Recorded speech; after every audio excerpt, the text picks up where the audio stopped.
Hi, this is Lia from Australia. I'm in the Associate Trainers Program with Art2Ride, and this is my first submission with my horse Pip.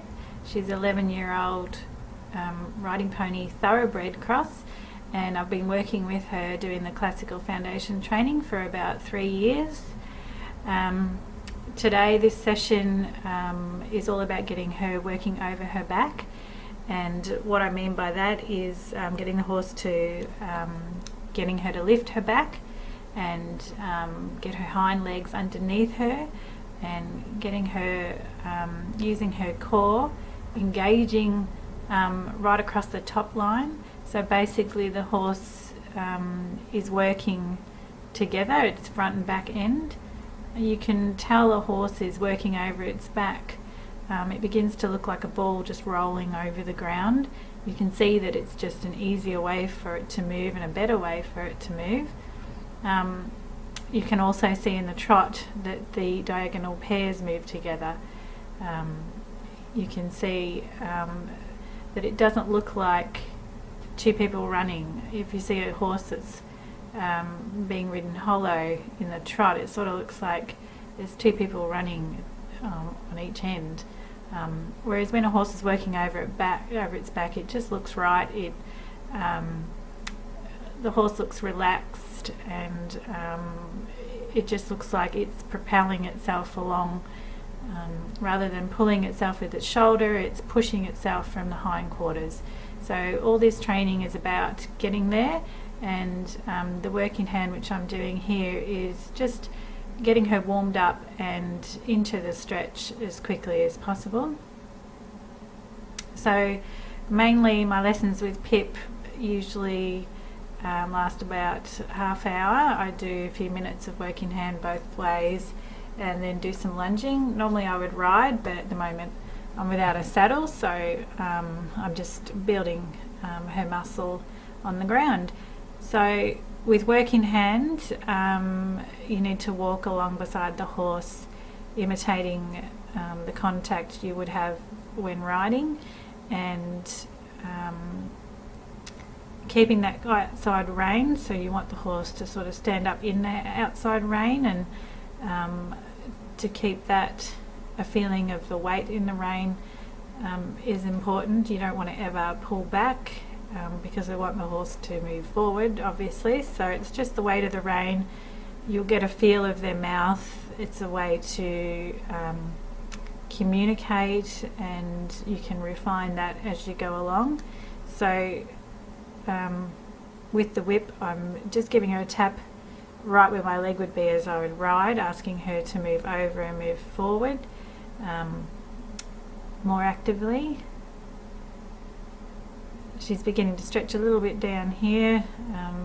She does know the stretch pretty well, so this is a bit of a slow start for her normally. She's a bit of a slow horse. She isn't full of beans really any day, so it's up to me to keep her active, and that's what I'm still working on. I don't really have all that under control yet, but by the end of the lesson we get some really good working over her back trot, so I'm happy with that.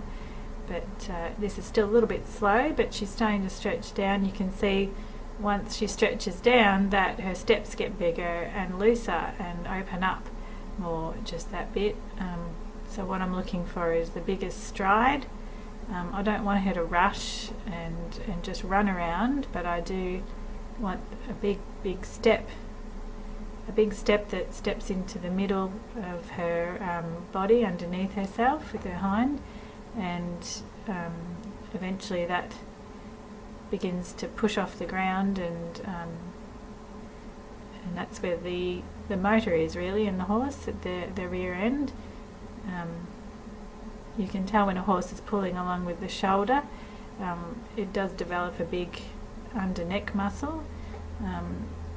Pip is quite good in that way because she's been doing this sort of 3 years, so you can see that that's quite soft under there, and that she's building up quite a nice top line.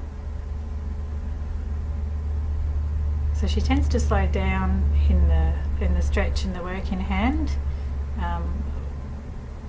which I'm trying to keep her going, and if it's a slow stretch, it's sort of not working muscle, it's sort of just moseying along really. So that's why you need activity.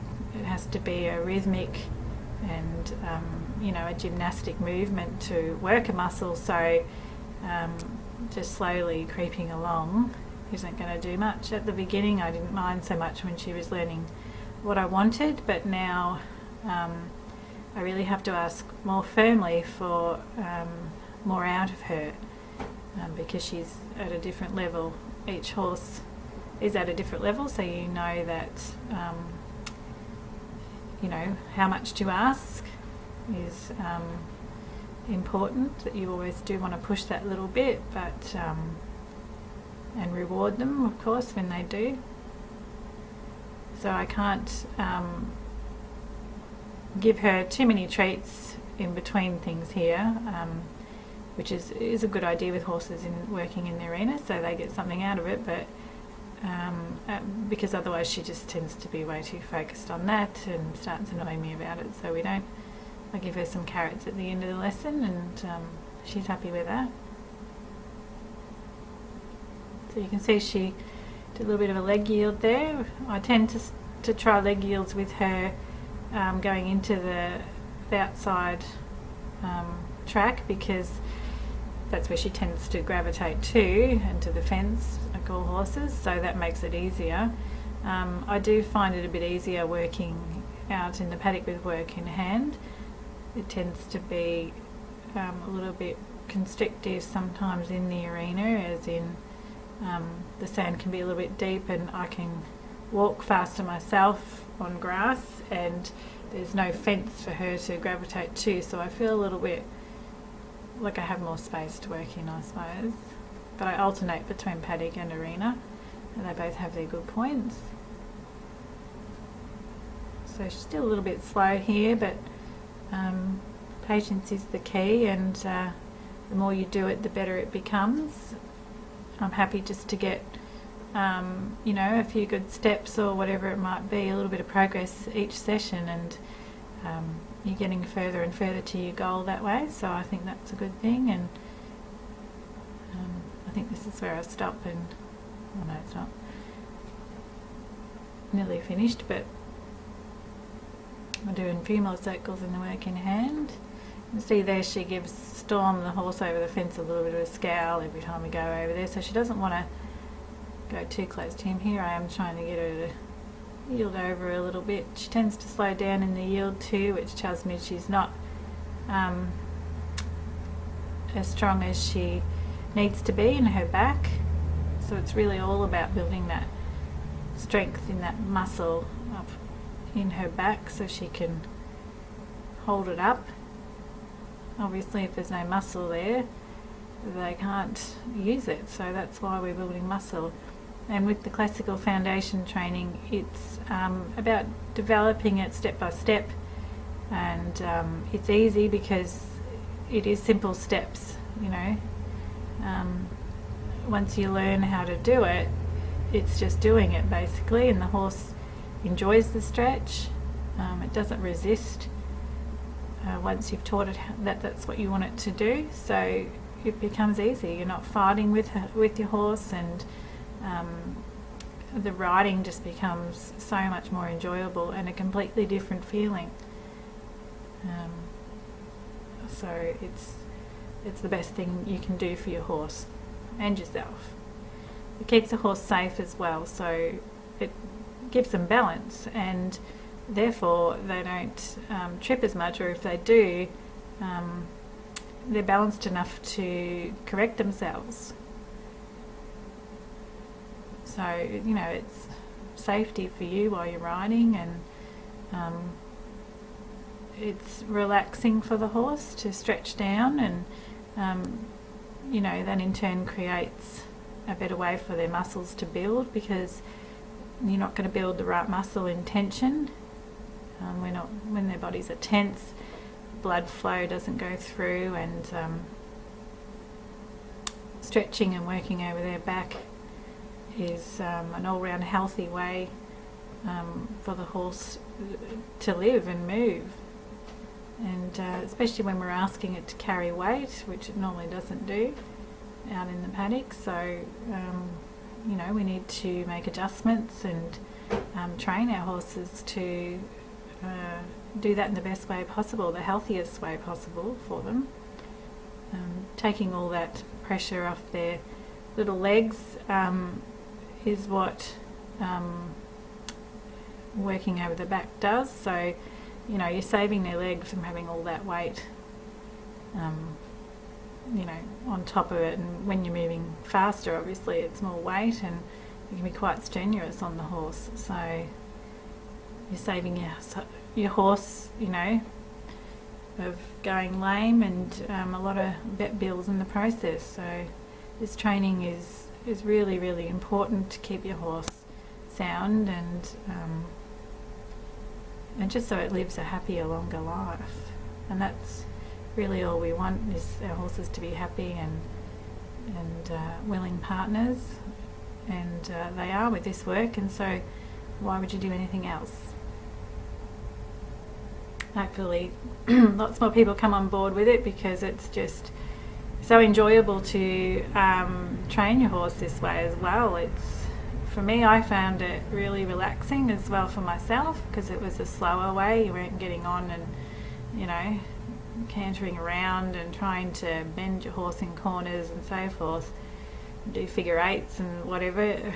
This way it's building up to that, and without the strain of you trying to force the horse to do it, because once the horse is working over its back, it will naturally bend. You don't have to teach the horse how to bend, it just will, because the spine is in the right way. You know, it's round, it's not all jammed together and hollow. When a horse is hollow, it can't bend. It needs to be the spine needs to be lifted up and enabled the horse to move and bend from the middle. So here we're lunging, and she's going into a stretch. I don't walk as long in this lunging as I used to, because I do the warm up in the working hand, so I don't ask too much at the beginning in the trot. She does tend to have a coughing fit, which you might see me stop and let her do that before we continue on each time we start. So she's always done that, and I'll let her get over that before we keep going. She tends to trot away a few times here, and sometimes it's easier for them to do a bad trot rather than a good walk. So she thinks she knows what's going ahead, but I'll bring her back and say, no, we're going to do a better walk before you start the trot. She was a horse that began stretching in the trot before the walk. It took a long time to get her in a deep stretch in the walk, actually. She found it easier in the trot. But it was just, with her, I didn't use a shambone, or I used side reins a little bit, but generally when we began, I just kept doing it. She eventually stretched, and eventually I would just move her on, send her hindquarters out. When she wasn't stretching, when she did, I left her alone, and so basically she learnt that that's what I wanted, and she loved it, so it's all good.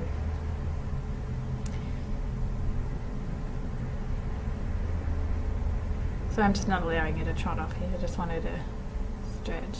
So a bigger circle is easier for your horse when you start off. I don't ask her to do a real small circle here. Sometimes in my workouts I will ask her to do a smaller circle, which is harder for them and makes them work a little bit harder and build muscle. So I sort of alternate with that, but what I'm really aiming at the last week or so was just really get her active and really working that top line. Your goals tend to change, you know, as you go along. Everyone experiences that with their horses, so I sort of try to get in my mind before the session what I'm going to do and what I expect out of her. It's a nice little stretch.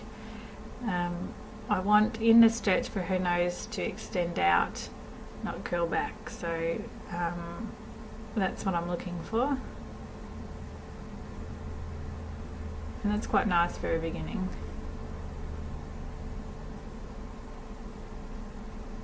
So also here I'm trying to keep the contact in the lunge line. So I lift my hand up sometimes or just shorten the line. She needs to feel that contact and feel like she's reaching into something to get that energy. I want the energy coming from her pushing off the ground right up over her back to her pole, down to the bit and up to my hand. It's the same when riding.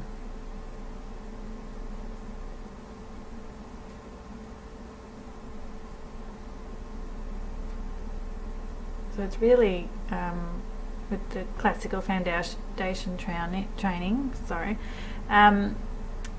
you know, it's about good energy with the horse. So you want relaxed, forward energy, and you can really see it when the horse is in that place and in the zone, as we call it. Once they get there, you know, you can just see that they're totally focused in what they're doing. And she probably used to spook a bit more than she does. She's not an overly spooky horse, but other horses that are, you will find that it just eliminates all that because they're really focused on how good it feels within their own body. And you know, it's just like us, you know, when we're doing something that feels good and our exercises and stuff, like I do Pilates and things, you're really focused on how your body feels, and you're not, you know, you don't tend to think about everything else that's going on around you. You just focus on your muscles and how it feels and what you're doing. And I'm sure the horses are the same, you know, it feels good over their back. And you know, horses love to move, that's their thing, isn't it? So we're just enjoying it with them and showing them a good way to do it. So I asked for a little bit of canter here. She's still not really completely balanced. I don't canter very much, but it's quite good for her. I'll just do a couple of circles because she just tends to sort of rush around a bit, but then I get a good trot. So you'll find if you're wanting a bit more power in the trot, just maybe try a little bit of canter, and that really brings them out a little. And then she starts moving better. And she's not consistent, so I'm looking for consistent stretch and working over the back. So she still pops up a little bit, but trying to keep her focused. I keep her focused with the contact and with my whip, which acts as a leg and tells her, you know, I want you to keep going, and I want what kind of, you know, energy level that I'm asking. She feels it through what I'm doing, and she's focused on me. So that's a really important part. You just can't do it without your whip. You need to lunge whip, and it's important just to either tap them on the fleshy bit of where the butt goes down there near the hindquarters, or the belly where your leg would be. So I did practice on a tree for a while because I wasn't real good at getting the right spot, and I would hit her in other places and it was not very nice, but so I had to practice that a bit, which is a good idea. So you see now she's got a little bit of bounce to her step and slowing down at times, but still moving. And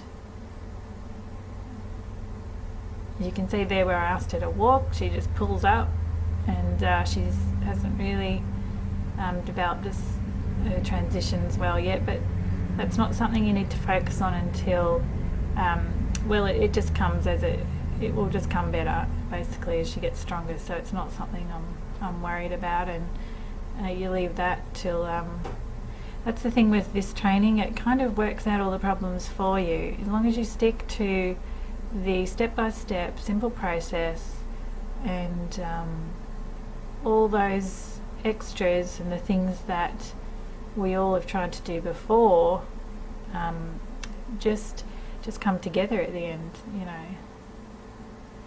And you don't even have to, you know, teach them almost. They just will be able to do it because they physically can do it. So it's sort of like asking me to go and run around the block right now. Well, I just can't do it because I'm working on my own fitness and I need a lot more muscle, and it's the same with the horse.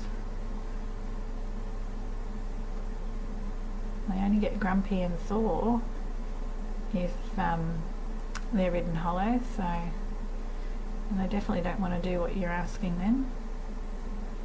So I'm just changing direction here. She's always so slow at the very beginning, and it really is exhausting sometimes, but you just got to be patient. She loves the stretch, and it's nice to see them enjoying themselves. But I ask her to keep going, please, because it's just too slow.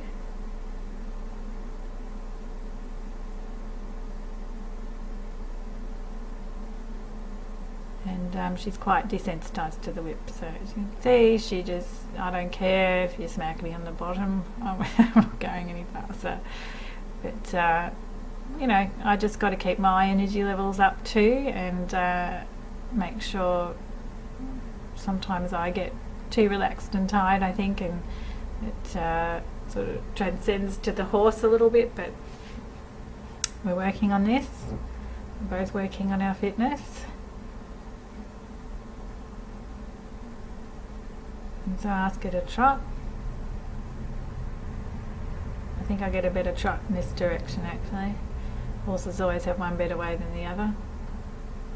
I just can't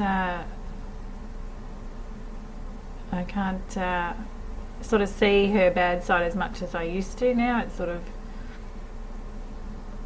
leveling out a little bit more, which is a good sign.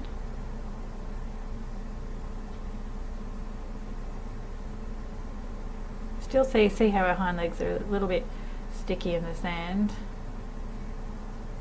and how she sort of braces herself when her head comes out. She braces herself over that side because she's telling Storm to get away from the fence, and he's the other horse and he's not listening. But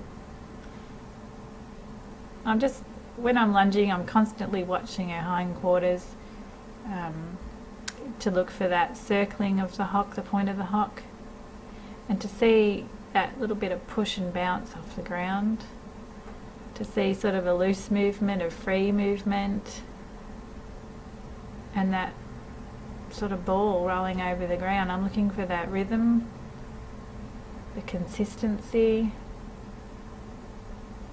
which is what I'm slowly building up all the time. It can always get better.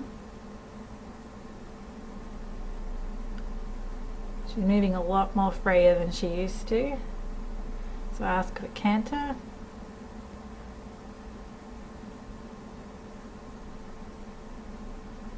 She tends to go probably a little bit fast just to get a handle on it because she's not completely balanced, but it's a lot smoother than it used to be. She would, before, her head would be right up in the air and it would be just, you know, going around twice as fast as that. So it is an improvement, but I'm really doing it just to see how it is and to get that better trot. So once she stretches here, which is there, that's much better. You can see the hocks there, that's better. But she has to put her head up there. So she'll come around and stretch again, and that's better. You can see now it's got a little bit of bounce, starting to use herself, and it starts to float around. See, she's relaxed, and you can see the back muscles working if you look. You can see them moving if you look close enough. She's built up a lot over the wither too in the last 12 months. I just love seeing her happy in her work and knowing that I am doing the right thing for her is the best feeling. because she has Cushing's as well. It's extra important for me to keep her in top physical health, and this is the way to do it. It's the best training you can do for your horse. And so that's it. I ask her to just come back to a walk. She tends to just want to stop, so I just keep moving her on a little bit. She does forge too, so I know when she's not forging that she's using that extra energy and getting a better step. So that's it. So thanks for watching, and I hope I look forward to hearing everyone's comments and helpful advice, and I've really enjoyed doing it. Thank you.